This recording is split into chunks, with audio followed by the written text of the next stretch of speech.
Bonjour à vous et bienvenue dans cette nouvelle vidéo de moi avec soit du soleil soit de la pluie. Donc c'est le temps en France en ce moment et c'est pas terrible. J'aimerais pouvoir faire des vidéos plus à l'extérieur, mais c'est des fois compliqué à cause de ce temps, et c'était notamment compliqué avec mon ancien appareil photo. C'est donc pour ça que je vais vous parler chaque semaine sûrement d'une gamme d'appareils photo. C'est parce que j'envisage de prendre un appareil photo supplémentaire, mais avec une approche différente, dans un système différent que le système Z. Et du coup là on va parler du système Fuji. Pour ça, mon approche pour parler de la gamme Fuji, je vais prendre un magasin français dont je ne dirai pas le nom, et je vais parler des produits qu'ils proposent, Fujifilm évidemment, en termes de boîtier, mais aussi en termes d'objectifs. Il y aura d'autres options, notamment dans l'occasion, où vous pouvez avoir des appareils photo vraiment pas chers, mais là je vais parler des appareils photo neufs, de l'offre que propose Fuji, et peut-être de ce qu'il faudra peut-être éviter en 2020, ou faire attention lorsque vous achetez un nouvel appareil photo, puisque l'équilibre en termes de gamme chez Fuji va un peu changer. Il va falloir voir s'ils vont tout de suite mettre à jour leur gamme, ou s'il faudra attendre, et donc potentiellement ne pas acheter certains appareils photo cette année chez Fuji qui n'auront pas été mis à jour. Donc on va commencer tout de suite. Déjà, pour commencer, si vous vous intéressez à Fuji, ce qu'il y a d'intéressant avec ce système-là, c'est peut-être un défaut et une qualité en soi, c'est qu'ils vont utiliser un seul type de capteur. Donc leur gamme d'objectifs est fait pour soit de la PSC, et après on aura pour les GFX des objectifs moyen format. Mais si vous commencez chez Fuji, vous aurez une gamme professionnelle adaptée à votre appareil photo, même si c'est un appareil photo APS-C, alors que ce n'est pas le cas dans les autres marques, ce qui est un peu dommage. Et du coup, en termes d'objectifs, on va avoir à chaque fois des objectifs qui sont faits pour marcher sur à la fois les appareils débutants, mais aussi les appareils photo professionnels ou semi-professionnels, comme les XT3, X Pro 3 et XT4 qui vont sortir. Donc du coup, quand vous upgradez, vous payez pas beaucoup plus cher, et au final vos objectifs restent à jour, et c'est ça qui va être intéressant sur le système Fuji. Dans cette approche de la gamme Fuji, je vais partir de l'appareil photo le moins cher à l'appareil photo le plus cher, ce qui me demandera du coup, pour pouvoir comparer la cohérence de chaque appareil photo, de revenir en arrière sur les anciens appareils photo cités dans cette gamme, pour pouvoir faire une comparaison à caractéristiques communes, pour pouvoir voir lequel est le mieux et pourquoi. On va commencer ici par le XT100. Son seul intérêt semble être son prix, qui est de 500 € nus, à savoir que c'est un appareil photo d'ancienne génération qui est quand même encore vendu. Le XT200 en apporte quand même beaucoup plus, mais pour l'instant, comme il est récent, il vient juste de sortir, et certaines versions sont encore en précommande, il va être lui que en kit, donc ce qui est un peu dommage. Donc ça le rend pratiquement aussi cher qu'un XT30 en kit. Après, il faut voir ce qui vous intéresse, mais lui, le XT100 sera quand même un petit peu pauvre. On aura un capteur 24 millions de pixels d'ancienne génération, avec un autofocus qui n'est pas vraiment terrible. On n'aura pas accès à toutes les simulations de film. Et on sera aussi limité parce que, par exemple, on aura le 4K mais en cinéma et en standard, mais on sera limité à 15 images par seconde. Après, en 1080, on aura les 60 images par seconde, les 30 images et 24 images. Mais du coup, là, ce sera quand même un peu compliqué. On aura aussi, comme sur tous les Fuji, un port micro qui sera limité en 2,5 mm, ce qui est un peu problématique. Un mini HDMI que beaucoup de gens n'aiment pas, et l'USB ne sera que de l'USB 2.0. Donc vraiment, c'était l'appareil photo, le premier appareil photo entrée de gamme de chez Fuji. Et ils ont vraiment fait en sorte que l'appareil photo n'ait pas vraiment beaucoup d'intérêt pour les gens, donc moi je le conseillerais pas du tout, et peut-être plus privilégier un XT200, bien qu'il faudra peut-être attendre qu'il soit un peu moins cher. En termes de prix, revient après le X3, encore un appareil photo d'ancienne génération, mais bien mieux pour moi que le XT100. Alors cet appareil photo là, que je regarde, on pourra le trouver à moins de 700 €, et il va avoir des capacités qui sont quand même bien meilleures que le XT100. Il va avoir jusqu'à une rafale de 8 images par seconde. On a le même capteur d'image, mais le capteur autofocus est quand même bien meilleur que sur le XT100, donc c'est ça qui va être intéressant. C'est quand même pas le meilleur qui existe chez Fuji, l'appareil photo n'ayant pas été renouvelé, il n'y a pas de XE4 pour l'instant.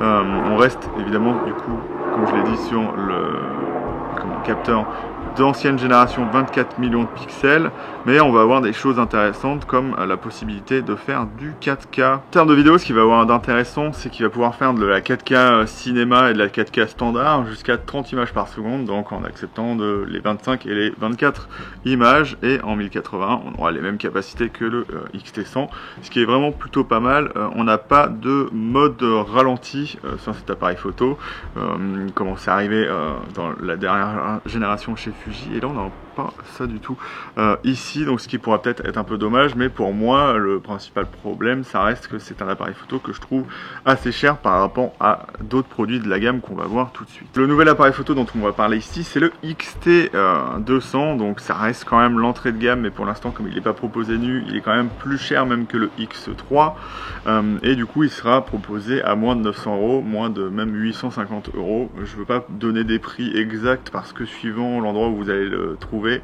et même suivant les périodes, hein, enfin les les vendeurs d'appareils photo font souvent des petites promos, donc je préfère mieux dire un prix à peu près bon. Ce qui reste un peu dommage avec cet appareil photo, c'est qu'il repartage le même capteur que le XT100, à savoir le 24,2 millions de pixels. Fuji veut vraiment en faire une entrée de gamme, ce qui est un peu dommage parce que Fuji était connu pour ne pas vraiment, comment dire ça, trop handicapé ces appareils photo un peu moins professionnels, mais là c'est le cas parce que ils ont le XT30, le XT3, le XT4 et même le X Pro 3, donc il faut vraiment que le XT200 soit un peu moins bon que les autres pour qu'il ait quelque chose d'intéressant, ou pour que les autres aient quelque chose d'intéressant par rapport à lui.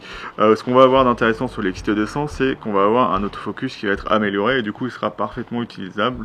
Je pense qu'il sera aussi utilisable que celui du X3, donc c'est quelque chose d'assez intéressant, et du coup on va plus avoir, du coup normalement la 4K va être jusqu'à 30 images par seconde, ce qui est assez du coup intéressant. On n'aura plus la limite qu'avait le XT100, qui est improbable, hein, de juste faire une possibilité de 4K où au final vous allez 15 images par seconde, c'est vraiment pas utilisable. Donc là on aura les 30 images par seconde. Donc ceux qui veulent pouvoir vlogger, d'ailleurs le XT200 est proposé dans un pack de vlog, ce sera un appareil photo qui sera assez intéressant pour ça. Juste vérifier que l'autofocus soit vraiment assez bon pour le faire, donc il doit y avoir sûrement des tests sur YouTube assez, comment dire, étendus et pratiques là-dessus. Du coup là on rentre dans les appareils photo un peu plus récents, enfin je veux dire récents en termes de ce qu'ils incorporent à l'intérieur, et là on va arriver sur le XT30. Alors le XT30 il est proposé en deux façons, donc en nu et avec l'objectif 15-45 PZ. Pour moi le 15-45 PZ est quand même plus intéressant parce que le boîtier nu est à 900 € et le boîtier avec le PZ vaut 30 € de plus, sachant que l'objectif peut se vendre dans les 150 € ou 130 € en occasion, donc ça reste quand même assez intéressant de le prendre même avec l'objectif, même si c'est pour le revendre après, si vous l'avez déjà ou si vous n'êtes pas intéressé. Ça fait quand même un petit zoom qui peut être par exemple intéressant pour faire de la vidéo, même si vous êtes photographe, ou même pour faire de la photo si vous rentrez dans le système Fuji. Le XT30 c'est l'appareil photo qui est en dessous du XT3, et ce qui va avoir de très intéressant, c'est que en termes de photo on est pratiquement, enfin on est même identique à un XT3. Il a le même processeur et le même capteur. Fuji va quand même limiter le XT30 en termes de buffer, donc on n'a quand même pas la taille d'un XT3, et il est un peu limité aussi dans d'autres conditions qu'on va voir ici. Le XT30 ayant le même capteur et donc la même capacité autofocus et la même qualité d'image, et on aura des capacités moindres en termes de buffer. Le XT30 oui va très bas en buffer, donc ce sera quand même mieux de privilégier un XT3 de ce côté là. Et aussi on aura d'autres limitations dues formellement à la taille du boîtier. Par exemple la vidéo en 4K sera limitée à 10 minutes, ce qui est très peu, et la vidéo en 1080p, donc en Full HD, sera limitée à 15 minutes. Donc c'est pour ça que pour moi c'est pas un appareil photo très intéressant pour me filmer. Le Z6 fait 30 minutes, donc il faut quand même que je vérifie à chaque fois. Et puis en plus sur ces appareils photo là on vous dit pas quand la vidéo s'arrête et commence, comme sur les Sony, que j'aime bien pour ça puisqu'on a un petit bruit quand commence la vidéo et se termine. Donc ça va être vraiment très limite, surtout sur un appareil photo qui n'a pas l'écran qui se retourne, et donc vous pouvez pas voir si vous avez enregistré ou pas. L'écran qui se retourne c'est aussi intéressant pour voir si effectivement vous enregistrez les vidéos, hein, puisque là souvent avec le Z6 si j'appuie pas assez profondément ou si si j'oublie que j'étais en train de filmer, j'ai l'impression de commencer une vidéo et en fait je la termine. Donc voilà, en plus ce qui va avoir de moins intéressant que le X-T3, ça va être son viseur qui partage avec les autres appareils photo moins haut de gamme comme du coup le X-T200 et le X-E3. C'est un viseur de 2,36 millions de pixels avec un grandissement de 0,62. Alors pour donner une comparaison, le viseur du X-T3 est à 0,75 et le viseur du Z6 qui est un des meilleurs en termes de grandissement est à 0,80, ce qui est plus gros en gros qu'un viseur de réflexe, tout en ayant un relief d'œil assez grand pour qu'on puisse confortablement viser à l'intérieur. Donc c'est ça qui va être aussi dommage avec le X-T30, et c'est souvent le plus gros problème qu'on lui trouve, c'est que dès qu'on passe à un X-T3 ou qu'on revient d'un X-T3 sur un X-T30, à part la qualité d'image qui est la même, quand on utilise le boîtier, on est un peu, comment dire, le viseur est pas vraiment terrible. Bon, après, si vous n'avez pas de problème avec ça, c'est pas un problème non plus, mais sachez qu'il y a des limitations comme ça.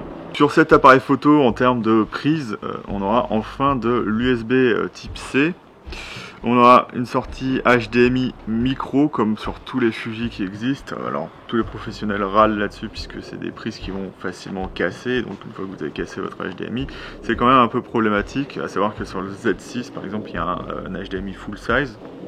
Donc c'est plutôt intéressant de ce côté-là. Et on aura encore notre prise 2,5 mm qui sert pour le micro, donc encore avoir besoin d'un adaptateur pour adapter du 3,5 dessus, ce qui est un peu problématique. Voilà. Et je pense qu'il peut aussi servir à deux prises télécommande, mais du coup, ça sert à... C'est ça qui est bien, c'est que la prise télécommande, vous l'utilisez pas quand vous utilisez un micro normalement, donc il ne va pas y avoir de problème de ce côté-là. Espérons.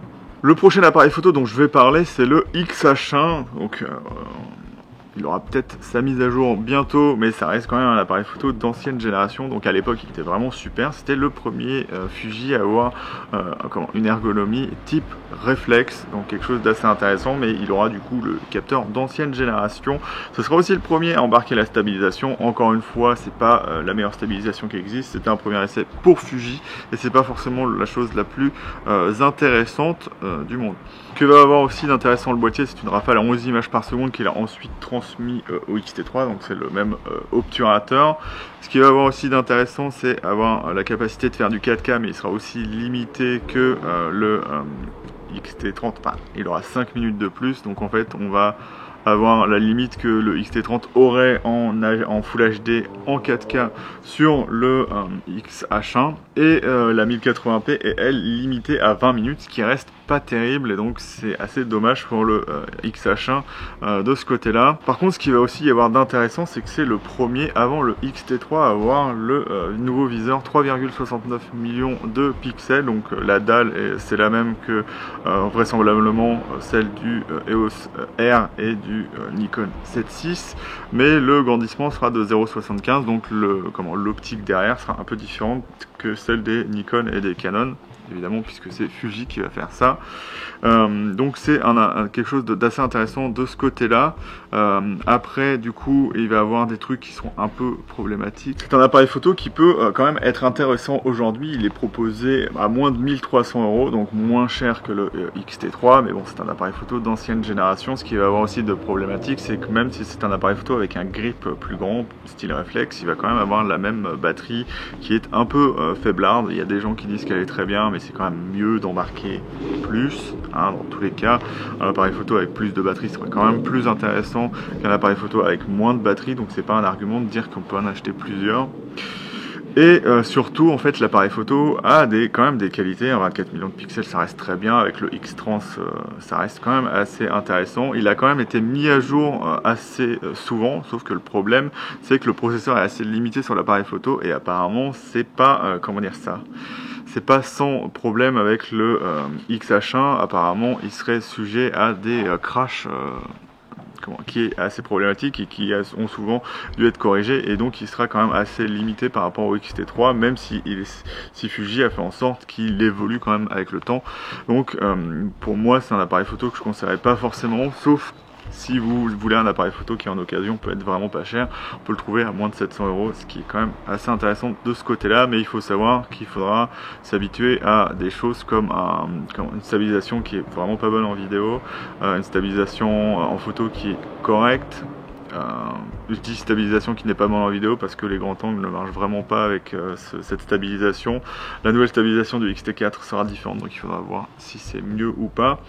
Et on reste avec des grosses limitations, hein. L'écran ne se retourne pas et on a une limite un peu trop faible pour moi en vidéo en termes de temps pour pouvoir vraiment profiter de cet appareil photo en vidéo. Le prochain appareil photo dont on va parler, c'est évidemment le X-T3, hein, l'appareil photo que tout le monde a apprécié et apprécie encore, hein, vraiment un gros hit de chez Fuji, hein. Les X-T1 et X-T2 étaient bien et le X-T3 a vraiment rehaussé le jeu. On n'est pas encore au niveau de Sony par exemple sur l'autofocus, mais ça s'améliore quand même pas mal. Il y a quand même des petits endroits où ça reste pas le meilleur appareil photo du monde. On a toujours la même batterie qui existe depuis très longtemps, donc c'est quand même assez limite sur un appareil photo qui utilise juste son viseur numérique. Il aura le même viseur que le XH1 comme je l'ai dit, donc c'est vraiment très qualitatif. Moi j'ai la même dalle sur le Z6 et c'est quand même très agréable, à savoir que les Fuji ont un taux de rafraîchissement de 100 images par seconde, donc c'est vraiment assez sympa et vous pouvez l'ajuster en fonction de ce que vous voulez comme autonomie de batterie, donc il y aura un mode boost, ce qui est assez intéressant. On aura la même qualité d'image que sur le XT30 vu que le XT30 emprunte le même capteur que le XT3 et on aura toutes les simulations de films à part les nouveaux qui vont sortir sur le XT4 dont on ne sait pas si elles vont rentrer sur le XT3, à savoir le Eterna Bleach Bypass ou le classique Neg ou je sais plus quoi qui vont arriver sur le XT4. Alors ce qui sera intéressant sur ce X-T3, c'est qu'on aura, semble-t-il, des limitations un peu moins grandes en vidéo. Ça se trouve, je vais me tromper en disant ça.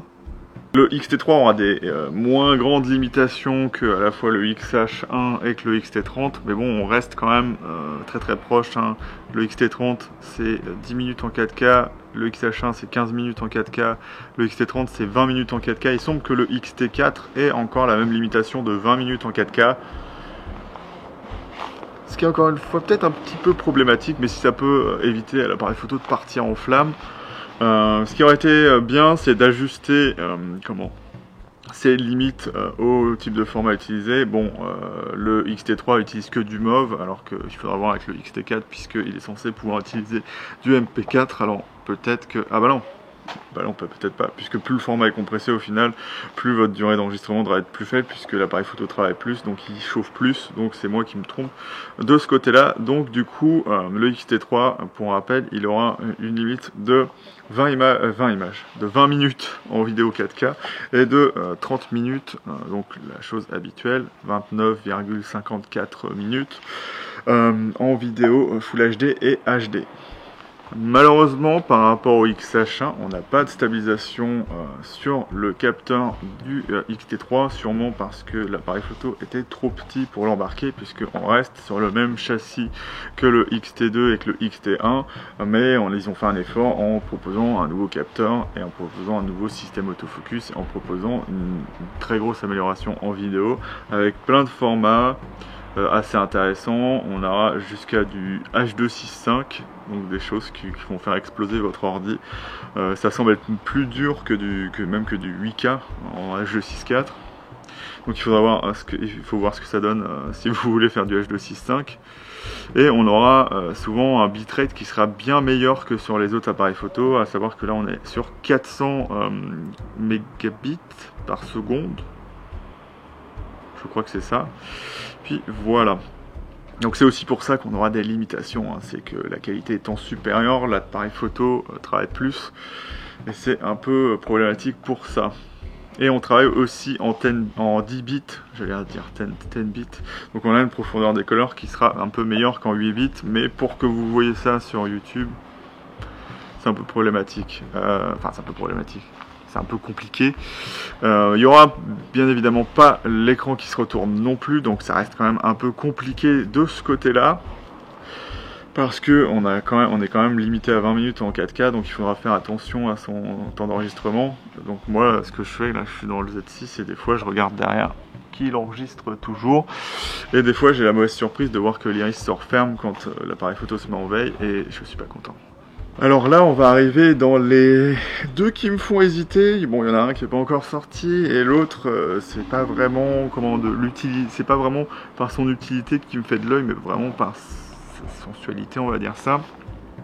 Et donc ce sera donc le prochain dont on va parler, c'est le X-T4 qui n'est pas encore sorti, qui doit sortir en avril selon Fujifilm, mais Amazon l'indique comme sortant le 7 mai. Donc je sais pas si Fujifilm ne veut pas donner d'appareil photo à Amazon tout de suite. Donc on verra qui a raison, si c'est ceux qui fabriquent l'appareil photo ou si c'est ceux qui le vendent. Donc on verra ça. Alors beaucoup de gens vont dire qu'il n'y a pas beaucoup d'améliorations sur ce X-T4 et que ça vaut pas trop le coup de l'acheter, et blablabla et blablabla. Mais on a quand même des choses qui sont très intéressantes et c'est une des raisons pour lesquelles moi j'aimerais bien investir dans le système Fuji. C'est que, comment dire, je veux pas un appareil photo qui, quand je l'utilise à côté du Z6, m'embête clairement.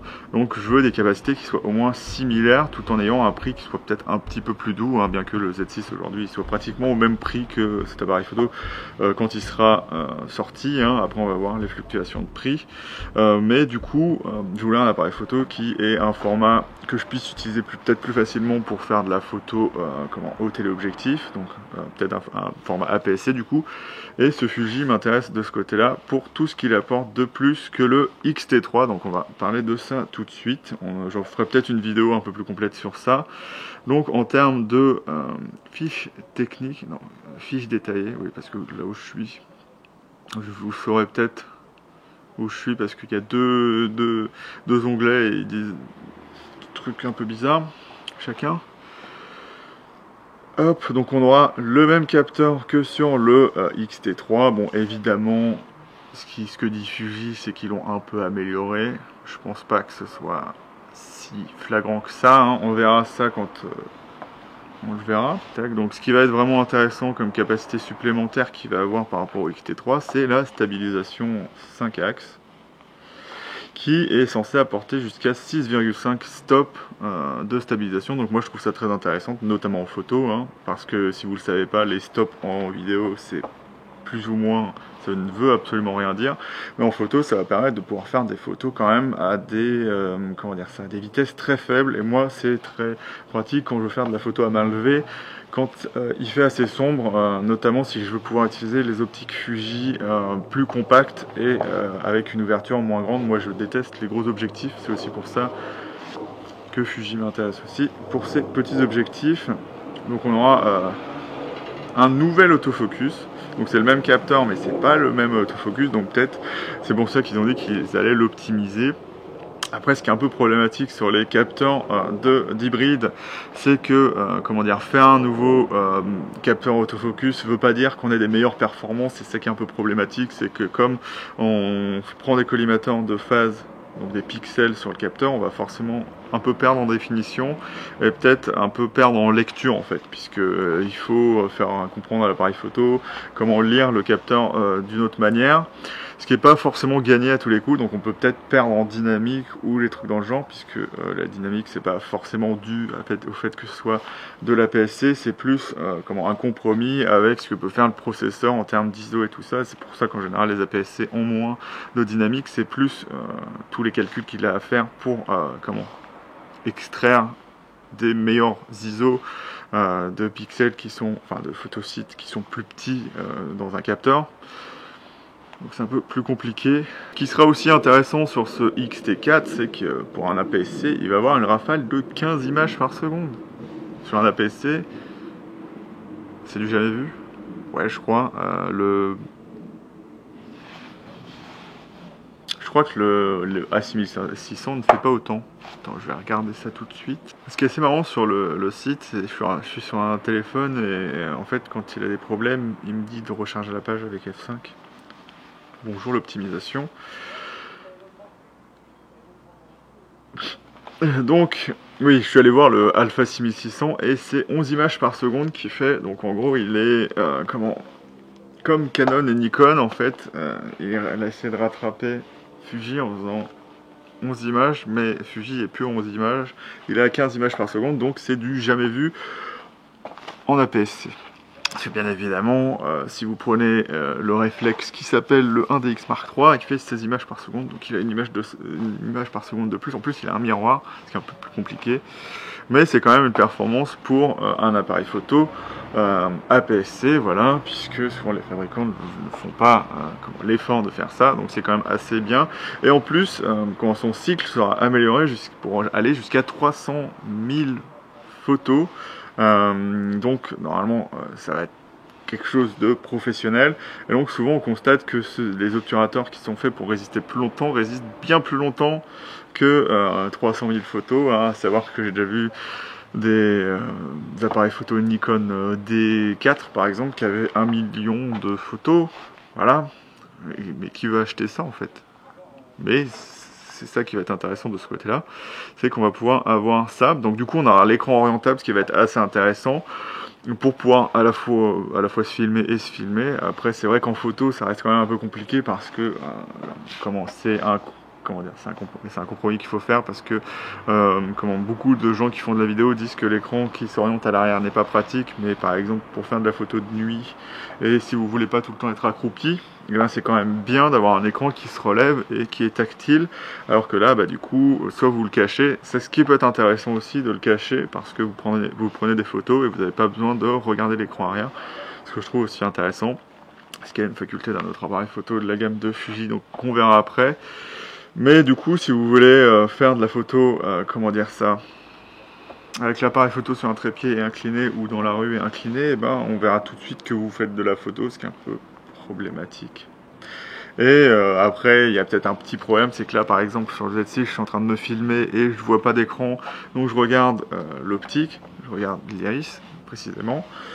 Et du coup, je suis pas absorbé par le fait de me voir sur l'écran, ce qui serait le cas avec un appareil photo de ce genre-là, mais du coup, on a les défauts des qualités d'un écran orientable. En termes de vidéo, je pourrais pas vous dire exactement la durée de la vidéo, mais il semble qu'on a les mêmes limitations que sur le X-T3, et pour nous qui sommes... c'est en France, on aura du... Ah non, 50p. Normalement, on est censé avoir, suivant les régions, je vais le dire comme ça, soit du 50p, du 25p, du 24p en 4K, soit du 60 images par seconde, 25 images par seconde, et 23,96 images par seconde.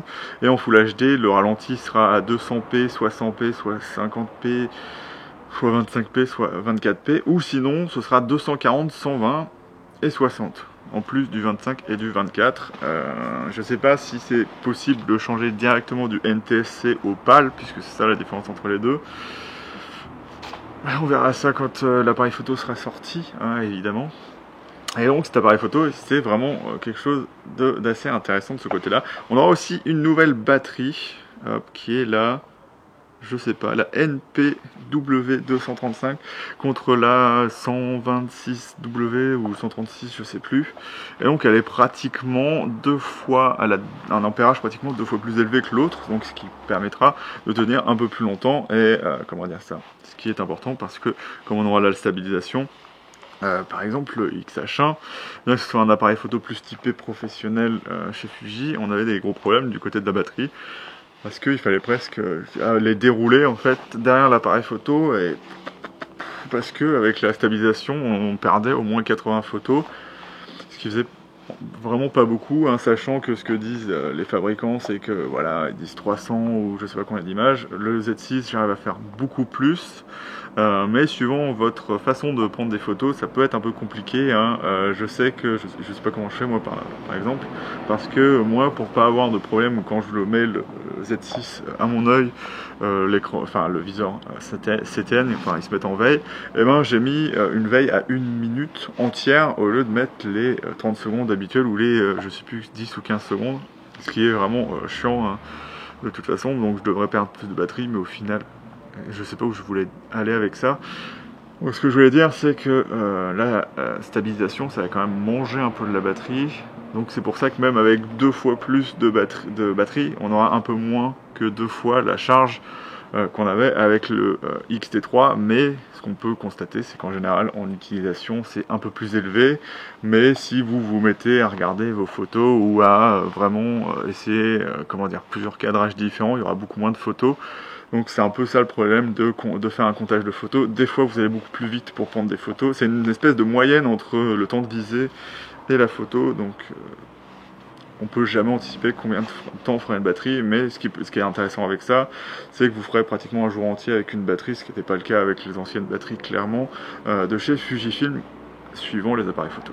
Là on va arriver à l'autre appareil photo qui me fait de l'œil, mais pour une autre raison, parce qu'il a des capacités, il a des trucs que je trouve intéressants, et qui sont plus du domaine de, comment dire ça, plus du kiff que vraiment quelque chose d'intéressant, alors que le XT4 aura des trucs beaucoup plus intéressants, et en plus il est moins cher.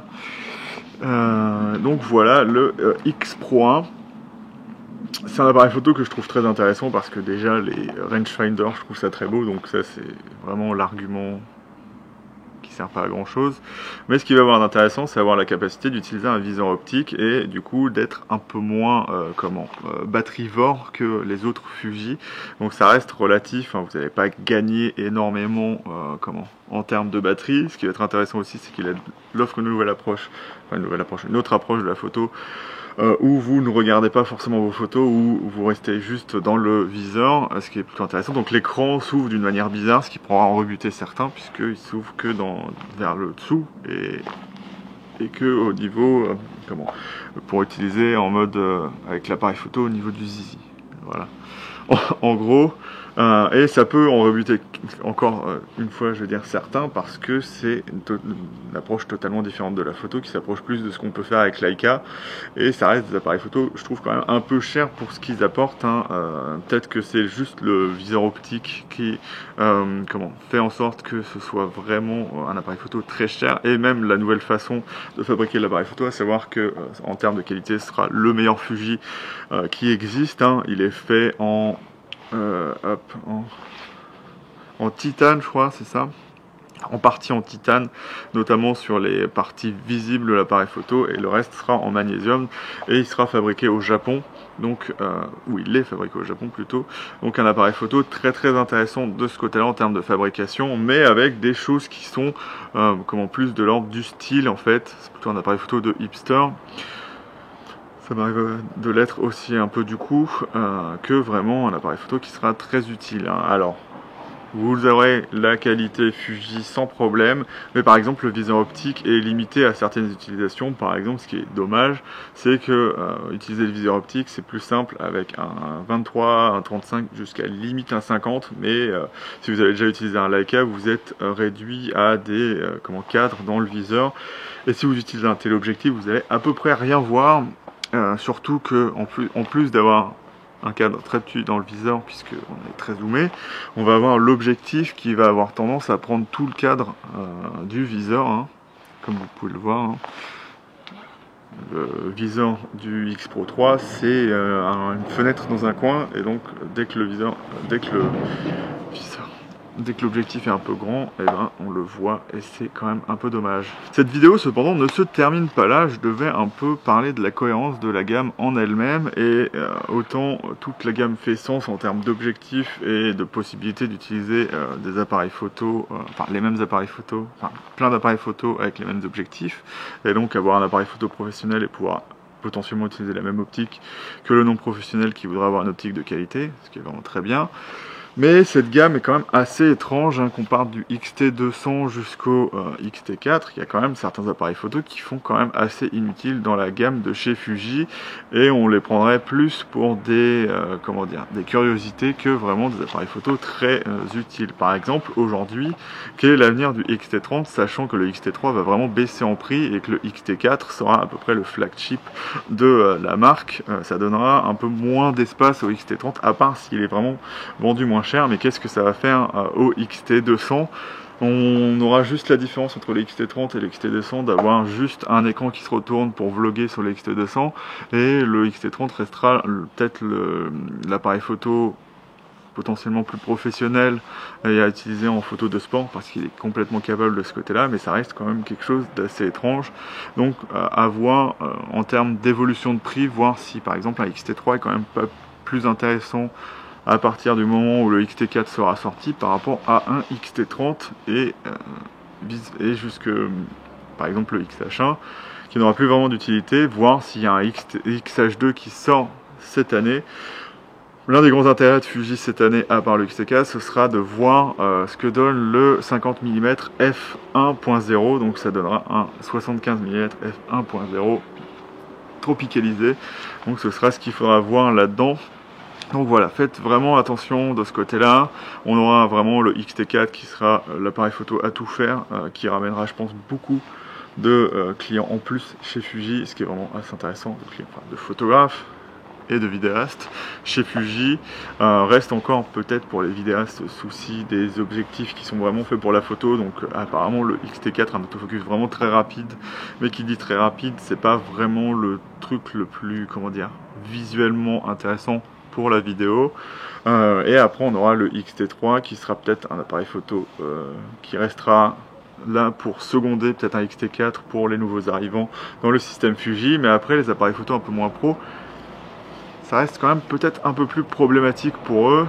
Donc faites bien attention quand vous achetez, attendez peut-être que le XT4 sorte et savoir ce que Fuji va annoncer après, plutôt que tout de suite acheter un XT30, quitte à être déçu après parce que un XT3 comment, va perdre en valeur et va être vendu beaucoup moins cher neuf à partir du moment où le XT4 va sortir. Parce que là déjà on l'a vu, un mois avant la sortie, ou 2 mois, suivant qui a raison, de la sortie du XT4, il a déjà perdu pratiquement 50 €.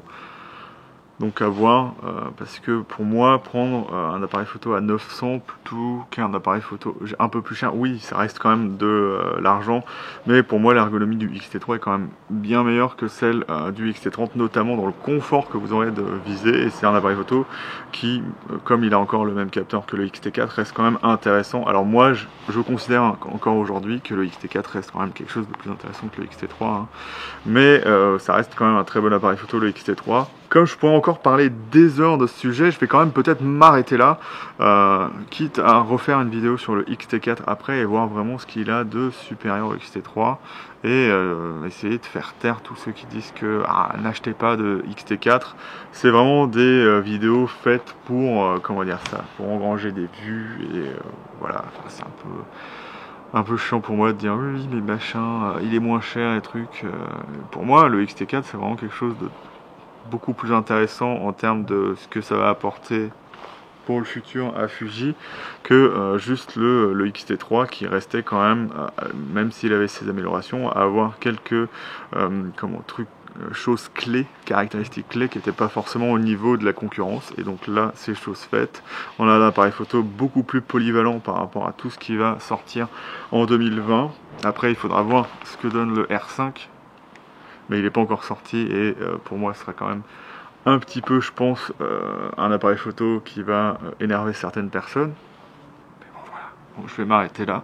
Si vous avez aimé cette vidéo, mettez un pouce levé. Si vous n'avez pas aimé, c'est dommage, mais considérez quand même mettre pourquoi dans les commentaires.